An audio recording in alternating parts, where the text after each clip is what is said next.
مولا آپ کے بابا کو قاسم کیوں کہتے ہیں؟ مولا رضا نے فرمایا میرے بابا کو قاسم نہیں کہتے، موسیٰ قاسم کہتے ہیں۔ پہلے موسیٰ ہے پھر قاسم ہے۔ مولا یہ بتائیے کہ موسیٰ قاسم کیوں کہتے ہیں؟ کہا اس لیے کہ قرآن پڑھو، ایک نبی گزرا ہے جس کا نام موسیٰ ہے، اور قرآن اسے موسیٰ غضبان کہتا ہے، یعنی غضبناک موسیٰ۔ وہ خاموش رہے، اسے موسیٰ کاظم کہتے ہیں۔ السلام علیکہ یا نور اللہ فی الظلمات، میرا سلام ہو اس امام پر جو ظلمات میں اللہ کا نور ہے۔ نور اللہ، اللہ کا نور ہے، اللہ کا نور ہے۔ اور اللہ قرآن میں کہتا ہے اللہ نور السماوات والارض، اللہ زمین و آسمان کا نور ہے۔ اور تفسیروں میں لکھا ہوا ہے، آنکھوں سے پڑھا ہے، وہ سنا رہا ہو۔ تفسیر میں معصوم فرماتے ہیں رب الارض، امام الارض، زمین کا رب، زمین کا امام ہوتا ہے۔ اللہ کہہ رہا ہے میں زمین و آسمان کا نور ہوں۔ اور زیارت کا جملہ ہے اے اللہ کے نور، ہم تم پر ہمارا سلام ہو، یعنی وہ نور خدا جو زمین و آسمان میں ہے، وہ نور امام ہوتا ہے۔ یا سلام علیکم، السلام علیکہ یا خاصت اللہ ہے، السلام علیکہ یا باب اللہ ہے، اے اللہ کے باب، اے اللہ کے در، میرا سلام ہو۔ اپنے دلوں کے دروازے کھل دینا، میں جملہ دینے لگا ہوں، اے اللہ کے دروازے میرا سلام ہو، اے اللہ کے جوانوں دروازے میرا سلام ہو، اے اللہ کے باب میرا سلام ہو۔ یعنی امام دروازہ خدا ہے، باب اللہ ہے، اور یہ بات تو بھکاری بھی جانتا ہے کہ خیرات ہو، مراد ہو یا ملاقات ہو، دروازے سے پوری ہوتی ہے۔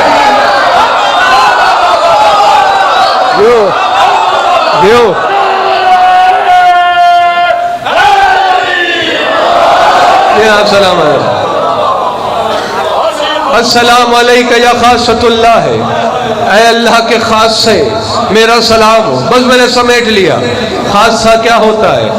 مزاج کا دوسرا نام ہے خاصہ۔ مجھے بھوک لگتی ہے، مجھے پیاس لگتی ہے، مجھے نیند آتی ہے، کام کر لوں تو تھک جاتا ہوں، آرام چاہیے۔ آپ کے ساتھ بھی یہی ہے نا؟ یہ میرا مزاج ہے، یہ میرا خاصہ ہے۔ آپ کا بھی یہی خاصہ ہے؟ یہ آپ سلامت رہیں، جو پہنچ گیا اسے میں داد دیتا ہوں۔ اور زیارت کا جملہ السلام علیکہ یا خاصت اللہ، کھانا پینا سونا چلنا جاگنا یہ میرا اور آپ کا خاصہ ہے، جو بے بدن کا مزاج ہو۔ یہ آپ سلامت رہیں، یہ سلامت رہیں آپ۔ یہی زیارت کے جملے ہیں۔ اور پھر مصائب کے جملے السلام علی المعذب فی قعر السجون و ظلم المطامیر، میرا سلام ہو اس امام پر۔ پہلے امام کے فضائل بیان ہوئے، زیارت میں جملہ ہے میرا سلام ہو اس امام پر جسے کنویں کے گہرے زندان میں قید کر کے اس پر ظلم کیے گئے، ظلم المطامیر۔ اور اسی جملے سے میں داخل مصائب ہوئے۔ فضائل میں یہ سب علی ہیں، مصائب میں یہ سب حسین ہیں۔ فضائل پڑھے گئے تھے اپنے لیے، اپنی عبادت کے لیے۔ مقصد جمع ہونے کا ایک ہی ہے، انہیں رو لیا جائے جنہیں امت نے ستایا بہت ہے۔ اور میں داخل ہو گیا، شہادت کا دن گزر گیا۔ زہر امام کو ملا ہے 23 رجب کو، میں نے اپنی آنکھوں سے کتاب میں پڑھا ہے۔ آپ دیکھ رہے ہیں 23 رجب سے شہر میں مجالس ہے، ہم بھی پڑھ رہے ہیں، آپ عزاداری کر رہے ہیں، کیونکہ کتاب میں نے پڑھا ہے کہ 23 رجب کو زہر ملا امام کو، اور شہادت 25 رجب کو ہے۔ یعنی زندان میں قید میں 3 دن تمہارا امام تڑپتا رہا۔ یہ روایتیں آنکھوں سے پڑھی ہیں، ویسے نہ میں پڑھ سکتا ہوں نہ آپ سن سکتے ہیں۔ یہ بزرگ علماء مثال دیتے تھے اور آج بھی یہی وتیرہ ہے۔ بڑے سے بڑا قیدی ہو، بڑے سے بڑا بہت مجرم ہو، بہت بڑا قیدی ہو، لیکن جب اسے جیل میں قید خانے میں داخل کر دیا جاتا ہے اس کی ہتھکڑیاں کھول دی جاتی ہیں۔ میں نے مصائب پڑھ دیا اگر آپ کو سمجھ میں آیا ہو۔ قید 14 سال کی نہیں، مختلف قید خانوں میں رکھا گیا۔ آخری 14 سال کی جو قید ہے نا امام کی، تمہارے ساتھ میں امام کی، یہ وہ قید ہے کہ نہ زنجیریں اتری ہیں، کمر میں لنگر، گلے میں توق، ہاتھوں میں ہتھکڑیاں، پیروں میں بیڑیاں۔ مقتل کی کتابوں میں لکھا ہے، ذاکروں سے آپ نے سنا ہوگا، علماء سے سنا ہوگا کہ یہ جو زنجیریں 14 سال تمہارے امام کو پہنائی گئی، شہادت ہو گئی، بلایا گیا ایک لوہا کاٹنے والے کو۔ روایت سخت میں تحمل سے اس لیے پڑھ رہا ہوں، اور یہ لفظ نہیں پڑھوں گا، صرف اشارے کر کے گزر جاؤں گا۔ ان کا پتھر دل ہے، وہ سر جھکا لے۔ بلا کے کہا کہ اس قیدی، یہ قیدی مر گیا ہے، اس کی زنجیریں کھول دو۔ اس نے اپنے اوزار پھینک دیے، اس نے کہا یہ زنجیریں نہیں کھل سکتی۔ کہا کیوں نہیں کھل سکتی؟ کہا یہ لوہا اس قیدی کے جسم میں پیوست ہو گیا۔ میں نے کہا تھا میں اشارہ کروں گا، وہ زیارت نہیہ کے جملے ہیں۔ تمہارے زمانے کے امام کہتے ہیں میرا سلام ہو اس قیدی پر جس کے جسم کا گوشت زنجیریں کھا گئی۔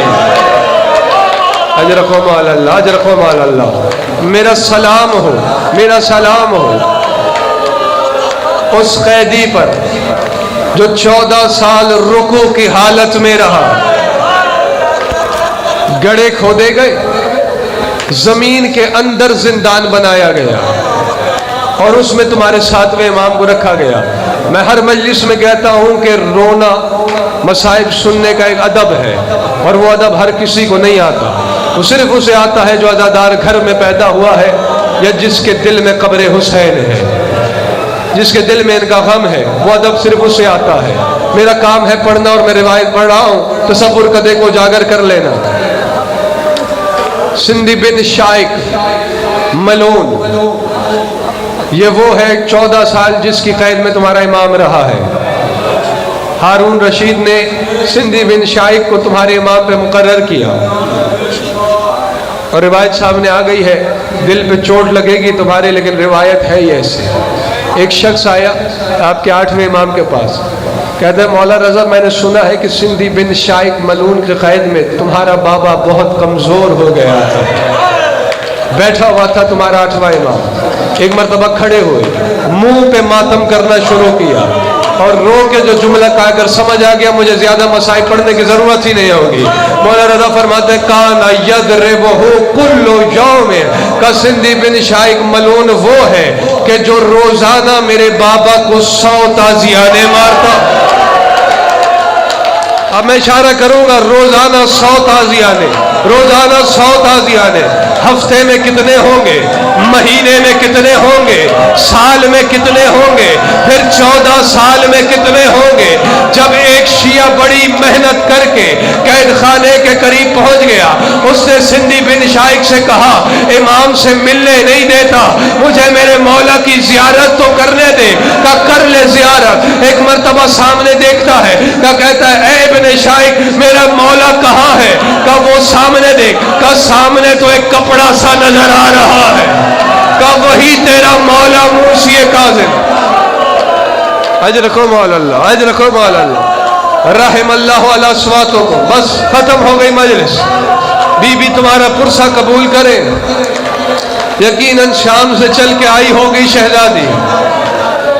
معصومین تم میں بیٹھے ہوں گے، زمانے کا امام موجود ہوگا، گواہ بنا کے کہہ رہا ہوں کتابوں میں یہی جملے ہیں، علماء نے یہی جملے لکھے ہیں مقتل میں۔ 14 سال ظلم کرتے رہے، پھر 23 رجب والے دن کھجور میں زہر ملا کر امام کے سامنے لے آئے۔ 2 کھجوریں تمہارے امام نے لی، اور اس کے بعد کہا اٹھا لو، کہا اور کھائیے۔ کہا جب 2 سے تمہارا کام ہو رہا ہے کا کیا مطلب؟ کہا میں جانتا ہوں اس میں زہر ہے. اپنے شیعوں کو پیغام دے دیا کل میرا جسم زرد ہو جائے گا. میں بہت کوشش کر رہا تھا کہ مصائب چھوڑ دوں، بڑی سخت روایت ہے.